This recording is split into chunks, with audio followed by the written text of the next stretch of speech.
లేఖన భాగాలు తెరిచి యెహోషువ 1వ అధ్యాయము 5వ వచనము. నేను మోషేకి తోడయుండునట్లు నీకును తోడయుందును. Praise the lord. మోషేని దేవుడు ఎలాంటి పరిస్థితుల్లో కూడా వదిలిపెట్టలేదు. అయితే మోషేకి ఎన్నోసార్లు ఎన్నో విధాలుగా అద్భుత కార్యాలు చేశాడు.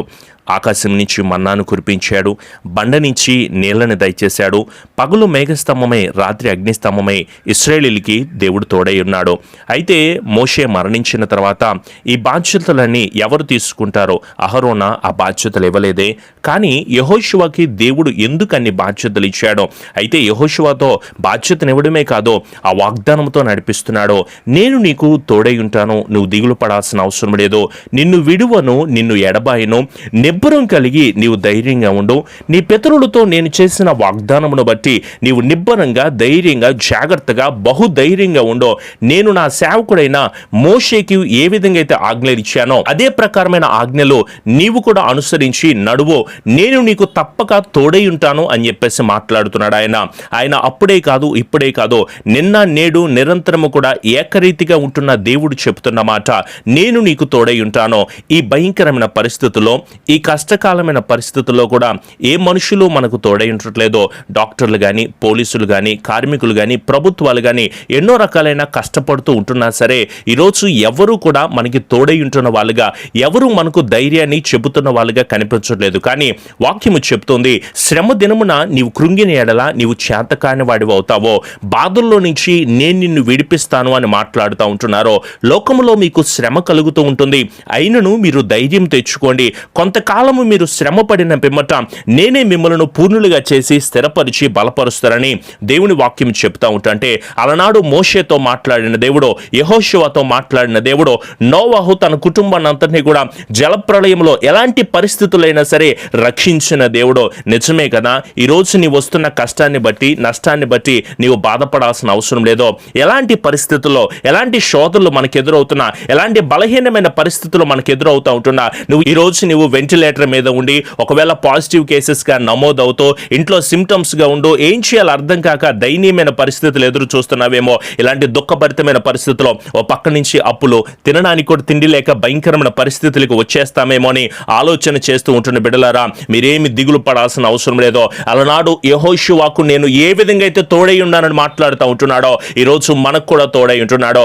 దేవుడు యెహోషువకే తోడై ఉంటాడా? మరి మా కుటుంబాల్లో తోడై ఉండడా?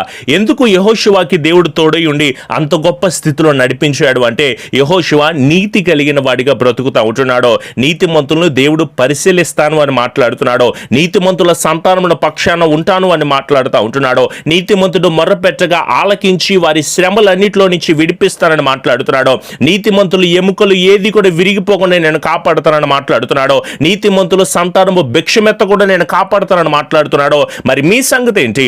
నిజంగా మీరు నీతిగా జీవించే వారిగా ఉంటున్నారా? అంత్యకాలము వచ్చింది, అపాయకరమైన పరిస్థితులు వస్తున్నాయి, దేవుని రాకడ సమీపమవుతా ఉంటున్నప్పుడు నిజంగా మీరు నీతిగా జీవించే వారిగా ఉంటున్నారా? మీరు గమనించుకోండి. న్యాయంగా బ్రతకాలని, దీన మనసు కలిగి ఉండాలని, దేవునిలో నీతి కలిగి బ్రతకాలి అని, నీతి కొరకు ఆకలి దప్పికలు కలిగిన వారు ధన్యులు అని, ఆయన రాజ్యమును నీతిని మొట్టమొదటిగా వెతకండి అని, శాస్త్రుల నీతి కంటేను పరిశీలు నీతి కంటేను మీ నీతి అధికము కాని ఎడల మీరు పరలోక రాజ్యంలో ప్రవేశించరని, నీతిమంతులను నేను ప్రేమిస్తానని మాట్లాడుతూ ఉంటే, మరి ఈరోజు మీరు నీతి కలిగిన వాళ్ళుగానే ఉంటున్నారా? న్యాయమైన కార్యాలు చేసేవారిగా ఉంటున్నారా? ఎవరు నన్ను చూడట్లేదులే అని అన్యాయమైన పనులు చేస్తున్న బిడ్డలారా, దేవుడు చూస్తున్నాడో, దేవుడు గమనిస్తున్నాడో. మనుషులకు లెక్క అప్పచెప్పవలసిన అవసరం లేదేమో. నీకున్న పొజిషన్ బట్టి, నీకున్న స్థితిని బట్టి ఎవరు గమనించట్లేదని నువ్వు చేసిన ప్రతి ఒక్క పాపిష్టి కార్యాలు కూడా పైకి ఎంతగానో నీతిమంతుడిగా కనిపిస్తున్నావేమో, కానీ నీ హృదయ ఆలోచనలు సర్వోన్నతుడైన దేవునికి తెలుసు. ఎలాంటి ఆలోచనలు కలిగి ఉంటున్నావో, ఎలాంటి తలంపులు కలిగి ఉంటున్నావో, ఏ అబద్ధపు మాటలు మాట్లాడేవో, ఏ చూడకుండా వాటిని నీవు చూసావో, ఏ చండాలమైన ఆలోచనలు కలిగి ఉంటున్నావో, ఏ వ్యభిచార మనస్సును కలిగి అన్యాయమైన అక్రమమైన కార్యాలు మీరు చేస్తూ ఉంటున్నారో, వాటన్నిటిని కూడా పరిశీలన చేస్తున్న దేవుడో. ఇలాంటి పాపుల ప్రార్థన నేను ఆలకించునని చాలా క్లియర్గా చెప్తున్నాడో. యెహోషువ నీతిగా జీవించాడు కాబట్టి దేవుడు అతనికి తోడై ఉంటున్నాడో. ఈరోజు నీవు కూడా నీతిగా జీవించో. ఇలాంటి తెగుల్లో, ఇలాంటి వైరస్లు, ఎన్ని రకాలైన వైరస్లు రాని, అలాంటి బ్లాక్ ఫంగస్ అని మాట్లాడుతున్నా, ఇంకొక 100 రకాలైన తెగుల్లో, ఇంకో 100 రకాల రకాలైన భూకంపాలు మనుషుల మీదకి రాని, ఎలాంటి పరిస్థితుల్లో ఉన్నా సరే నీతిగా జీవిస్తున్న బిడ్డలకి దేవుడు ఎన్నడూ ఎప్పుడు కూడా ఎలాంటి పరిస్థితుల్లో కూడా వదిలిపెట్టకుండా నేను సహాయం చేస్తానని మాట్లాడుతున్నాడు. మరి ఈ రోజు మీరు పాపం చేస్తూ ఉంటున్నారేమో, జాగ్రత్తగా పరిశీలన చేసుకోండి. మీలో చాలా మంది కూడా మాట్లాడుతూ ఉంటారు, పాస్టర్ గారు నేను పాపం చేయట్లేదు అని చెప్పేసి అంటారు. నిజమేనా? దేవుని ఆజ్ఞను నువ్వు పాటించట్లేదేమో, ఆయన ఆజ్ఞను అతిక్రమించి నువ్వు జీవిస్తూ ఉంటున్నావేమో, ప్రార్థన చేయలేని స్థితిలో మీరు జీవిస్తూ ఉంటున్నారేమో.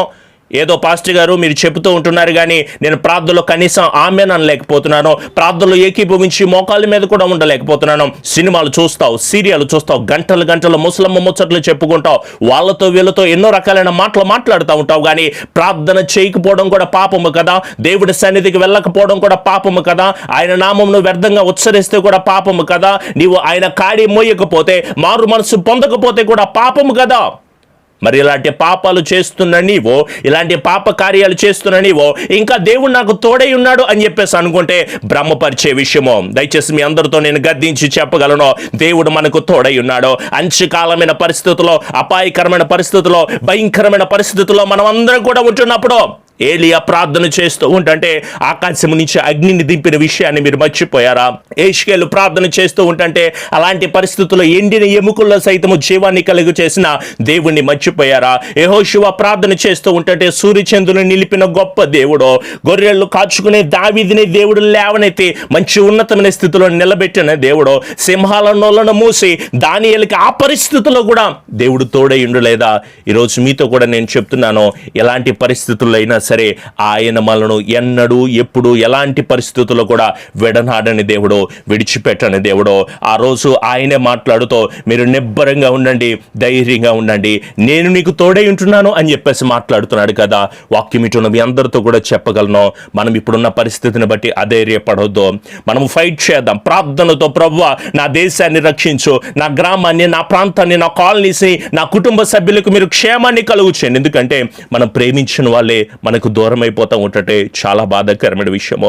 మన కళ్ళ ముందు తిరుగుతున్న వాళ్ళే ఏం చేయాలో, వారి వెంటిలేటర్స్ మీద ఉండి అనేక రకాలైన బాధాకరమైన పరిస్థితుల్లో ఉంటున్నప్పుడు ఏం చేయాలో అర్థం కాని పరిస్థితుల్లో ఉంటున్నప్పుడు, దేవా నా దేశాన్ని, నా ప్రాంతాన్ని, నా కుటుంబాన్ని రక్షించువా, దేవా మాకు తోడై ఉండవా. ఎందుకంటే మనము చేయకూడని తప్పులని కూడా చేశాము, వ్యభిచరించాము, ఆయన ఆజ్ఞలను అతిక్రమించాము, దొంగతనాలు చేశాము, ప్రార్థన చేయలేని స్థితిలో ఉంటున్నాం, దేవుని మాటను ఆయన ఆజ్ఞలను అక్రమము చేస్తూ వాక్యానికి లోబడకుండా సాతానికి పూర్తిగా అప్పగించేసుకున్నాం. చెప్పగలరా నేను దేవుని బాటలో నేను నడిచాను అని ఎవరైనా మాట్లాడగలుగుతున్నారా అంటే లేదు. సాతానికి పూర్తిగా అప్పగించుకొని వేషధారణ, చండాలమైన స్థితిని, భక్తిహీనమైన పరిస్థితిలో మనం ఉంటున్నప్పుడు నిజంగా ఉంటే అటైనా ఉండు ఇటైనా ఉండు అన్న మాటను మనం మర్చిపోయి ఆయనే మనం ముఖం మీద ఉమ్ము వేసే స్థితికి మనం మారిపోతున్నామేమో. దయచేసి ఒక్కసారి మిమ్మల్ని మీరు పరిశీలన చేసుకోండి. ఏ వాక్యం ఇటున్న ఏ ప్రాంతం వారైనా, ఏ కుటుంబమైనా సరే ఒక్కసారి నువ్వు కళ్ళు మూసుకుని నాతో పాటు ఏకీభవించి సర్వోన్నతుడైన దేవునికి ప్రార్థన చేస్తావా?